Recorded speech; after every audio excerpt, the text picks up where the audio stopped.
How to run your first program in Java. Have you freshly installed JDK and want to know how to execute or run your first code? Well, no worries. In this video, I'm going to guide you on how you can easily run up your code. So it's super simple, so let's get right into it.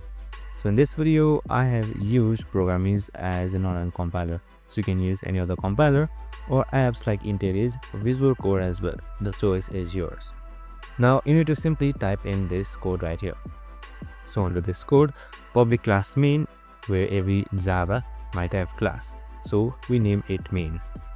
So here you can see public static void main with parenthesis, string and argument. So this is the starting point of our program. Java runs this method first.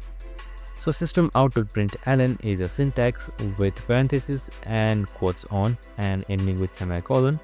So where inside, if you type something, this will print it out while you're running. So make sure you don't miss out the semicolon and the curly brackets. So just simply select run once it's done. And after that is done, there should be an output coming up.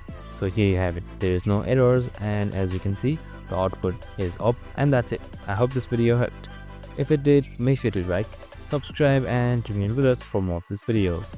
See you in the next one.